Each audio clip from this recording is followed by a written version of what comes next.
First story. Am I the a-hole for accidentally causing a domino effect of drama at my office's Secret Santa and Christmas party? So, I, 29 female, recently started a new job as a personal assistant at one of the big banks in London. The team is nice enough, but one coworker, let's call her Karen, mid-50s, has been a lot. She's the kind of PA who thinks she runs the place, constantly dropping hints about her importance and making snide comments about others' gifts or choices. You get the picture. Anyway, our office does a Secret Santa every year, and Karen took it upon herself to organize it, which really just meant micromanaging and then passing off the hard work to others. Yours truly. She also announced her wish list to everyone, even though the whole point is that it's anonymous. She made it crystal clear she wanted nothing below 50 pounds, name-dropping brands like Joe Malone and Fortnum and Mason. Mind you, the official budget was 20 pounds. Fast forward to the Christmas party last week. I got paired with someone else for Secret Santa and didn't think much about Karen's gift until someone joked that Karen's going to lose her mind if she gets another cheap candle this year. I casually mentioned that someone had been clever this time and got her a novelty mug with Queen of Everything on it, which I saw when I was helping to wrap the gifts. Turns out Karen overheard me and chaos ensued. Karen was livid, saying it was disrespectful and offensive to her position. She immediately started trying to guess who her Secret Santa was, which led to her storming around the party grilling people. One of the directors, who everyone knows hates Karen, found the whole thing hilarious and teased her about needing to lighten up. Cue Karen snapping back, "At least I don't sleep with my team members." Yep, she said that, out loud, at a party.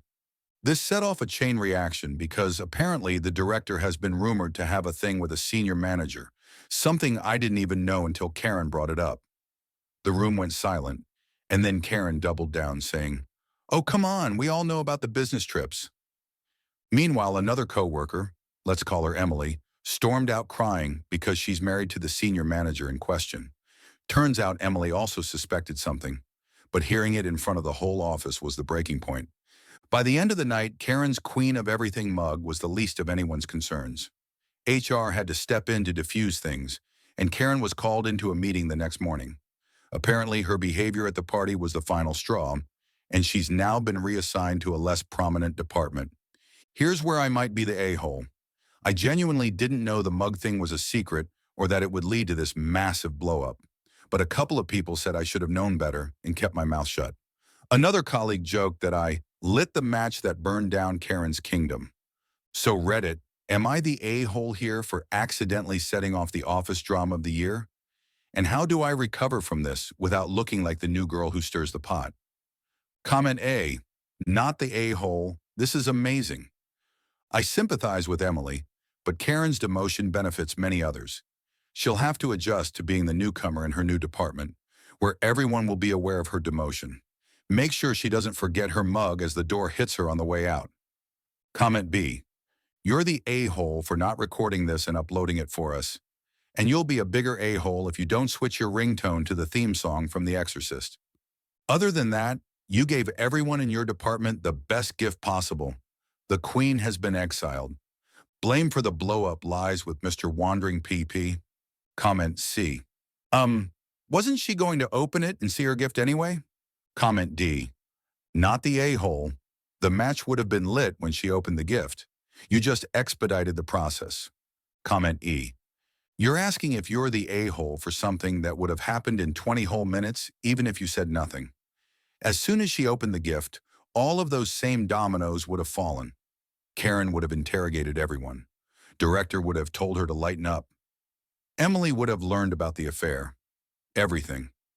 You didn't cause any of it. Karen did. Comment F.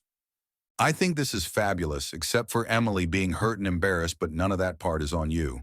For one thing, you're new. How could you know exactly how close to self-destruction this nutty Karen was and what she'd do? She dug her own grave with her self-importance and her big mouth. I pity the department that gets her now, but this was a disaster waiting to happen. She has no one to blame but herself. Would have loved to be there. Edit to add, not the a-hole. Next story. Am I the a-hole for refusing to co-sign my sister's mortgage after my parents went behind my back? I, 28 female, have been busting my butt for years to save her my own house. I work in software, so I make decent money, but it still takes forever to build up a good down payment. Meanwhile, my younger sister, 25 female, is in grad school with barely any credit. Our parents, both mid-50s, found a house near them and decided she needs it. They made an offer, without telling me, and now the deal only goes through if I co-sign. The problem? I had no clue they'd do this. My parents basically dropped a bomb. You have the best credit score, co-sign so your sister can get the house. They also hinted I should chip in for the down payment because you've got the money. If I co-sign, I'll be on the hook if my sister can't pay. She's still in school, has debt, and zero backup plan. The bank might also reject my future mortgage application since they'll see I'm already tied to another loan. But my parents say I'm selfish and forgetting family values. My sister's calling me a monster for leaving her stranded, and my mom threatened to cut off any future financial help, like wedding money, if I don't help right now. Some relatives think it's insane my parents tried to rope me into this after they already made the offer. Others say I should just do it for the family's sake. I feel guilty but also mad they put me in this spot. Am I the a-hole for protecting my own finances?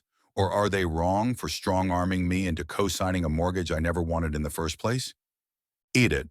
I'm actually adopted. LMAO forgot to mention in my confused and angry state. My parents adopted me when I was very young because they'd been struggling to conceive. A few years later, they had my younger sister naturally, which was a huge deal to them. She was their miracle baby. Ever since, it's felt like my role in the family became the older, adopted one, while she was the golden child who could do no wrong. Growing up, I was expected to pitch in more, be more responsible, and generally look out for my sister. I worked my butt off in school, snagged scholarships, and eventually landed a good job in software. All the while, I felt like my family mostly saw me as the fallback option in case anyone needed financial or emotional support. Now that I'm actually building my own life, saving for a house, focusing on my career, I'm realizing how my success just makes me look like a bigger piggy bank to my parents. The more independent I become, the clearer it is that I need to separate myself from the constant guilt trips and the unspoken expectation that I'll always bail them or my sister out. I love them, but I can't keep sacrificing my own future to maintain a dynamic where I'm never the priority. So thank you all for the wake-up call. Update to come. Comment A. Absolutely do not co-sign, not the a-hole if you refuse. Let your mom not pay for the wedding. If she's threatening now, she will again. In the end, she probably won't. But that's not the main reason not to co-sign. The main reason is there is a huge chance you will be in debt for a house that is not yours. Spoiler, they won't pay for your wedding anyway. They are broke bums. Please don't sign. It will F you up in ways you can't even imagine yet. Comment B. Not the a-hole. That sounds like a terrible idea. Family sounds toxic. Good luck. How come they didn't try to help you get a house? Don't sign. The husband of a friend of mine co-signed on a loan for his sister's law school tuition, and she never paid a dime. Comment C. Terrible idea.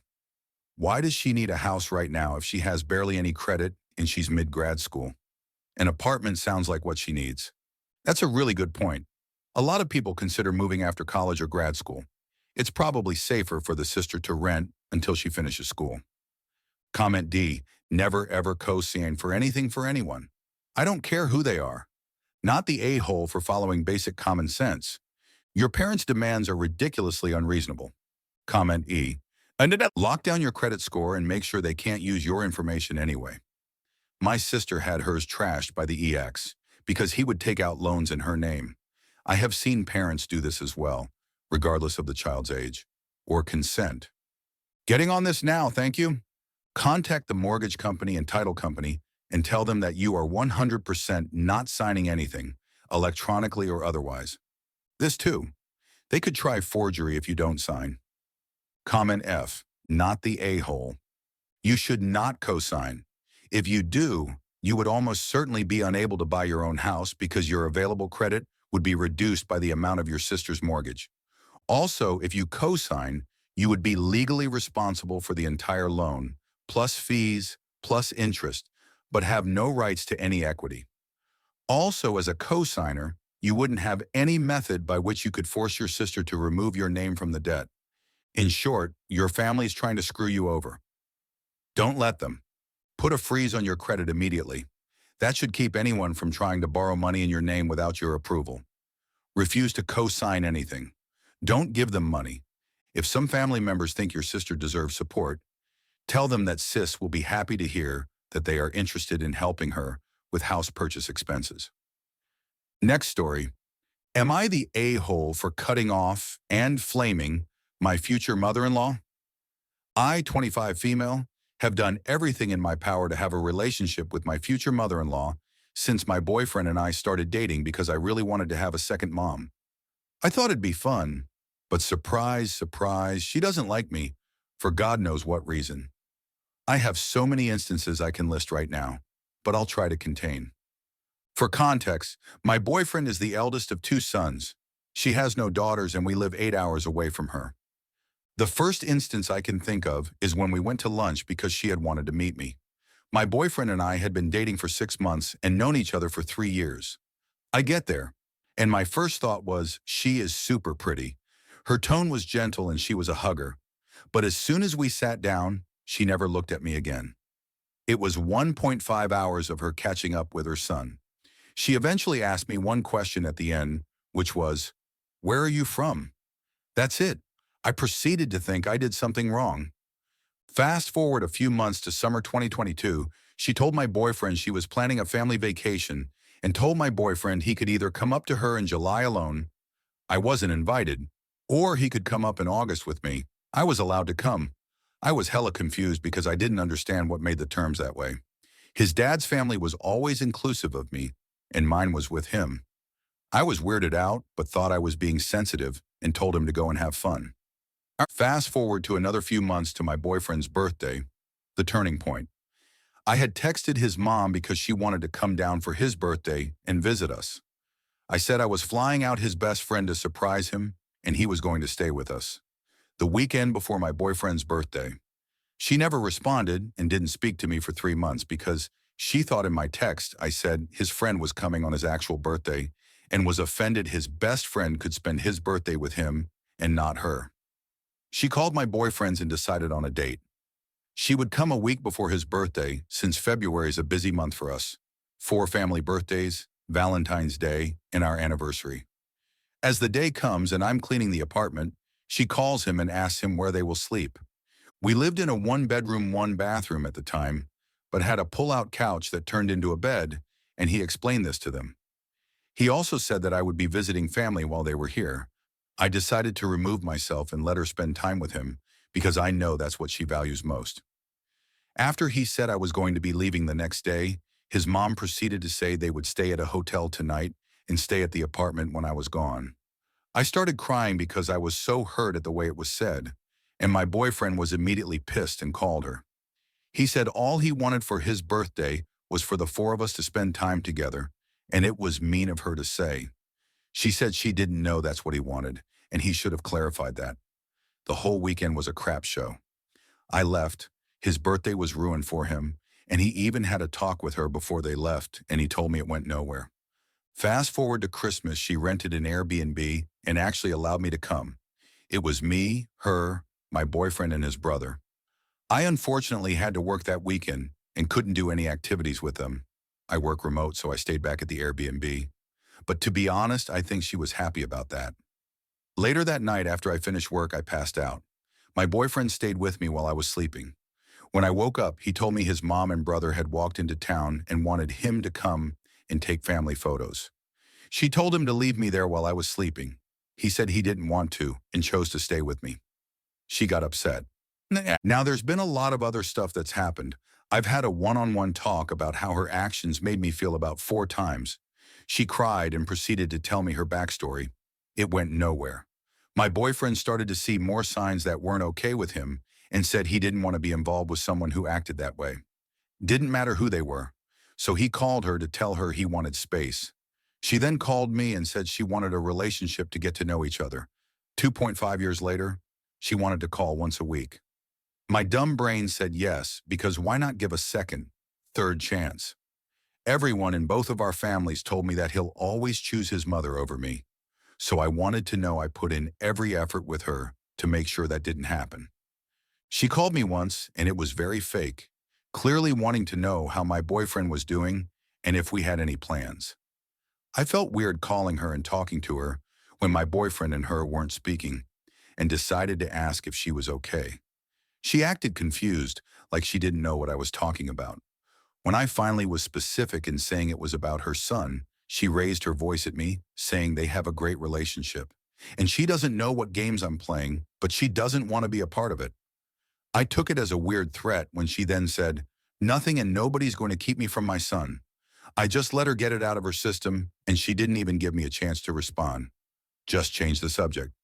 When I told her we were hanging out with my mom, she went silent and got upset. She never called me again. I texted her 3 weeks later asking if our weekly calls were done since they were her idea, and she had never communicated with me about them since. Yet she texted my boyfriend in that time saying she missed him. At this point, I'm so done with the games and am tired from the amount of effort I put into including her, mapping out time to visit her, and getting her gifts when I saw something she liked. For me, I wanted to make sure I had receipts and again, had proof I was communicating with her, so she couldn't use anything against me. I took one of her paragraph texts she sent me, threw it into ChatGPT, and asked it to type out a message matching her tone, because she's passive-aggressive as fuff, about ending these weekly calls and cutting ties since it didn't seem like it was working out for us. ChatGPT kind of flamed her LOL. But to summarize, the message basically said, it's sad she doesn't understand boundaries and she doesn't live with her son. I do. I see the pain every day when his mom contacts him and pressures him into talking to her, and it sucks. She's not my mom, so I don't know. I feel like I did all I could. My boyfriend eventually cut her off officially too, because it was affecting his work that she kept texting him and wasn't respecting his space.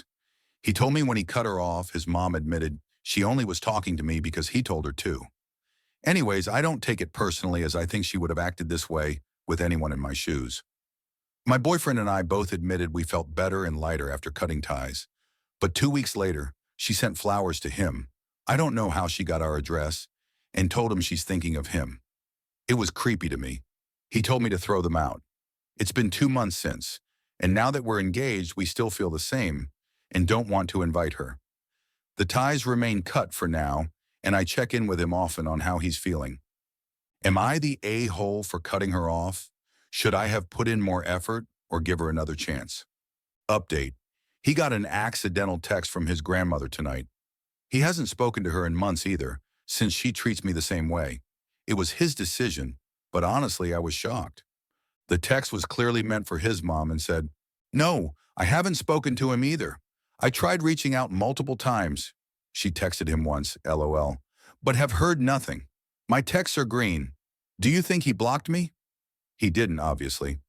So at least our suspicions are confirmed.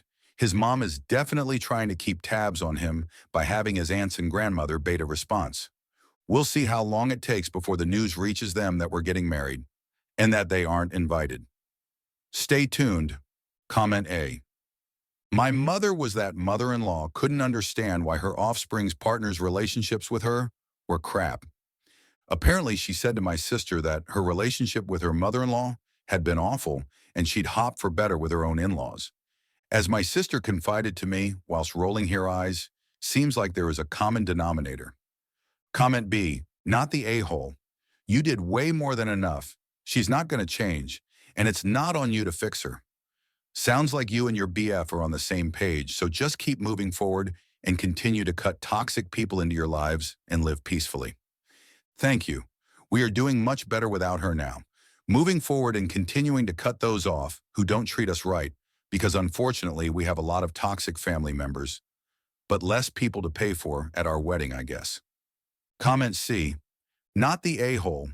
It's really refreshing to see a mature boyfriend who has healthy boundaries with his mother and isn't scared to cut her off if she oversteps. Thank you. I'm really lucky to have someone like this. I hope to see more people free themselves from toxic relationships like this, regardless of if they're blood or not. We only have one life. Comment D. You've tried multiple times to make things work, but her behavior has been consistently disrespectful and hurtful. You set healthy boundaries, and it's completely understandable to cut her off when she keeps crossing them. You've done all you can to make things right, but if it's draining you and affecting your relationship, it's best to protect your peace.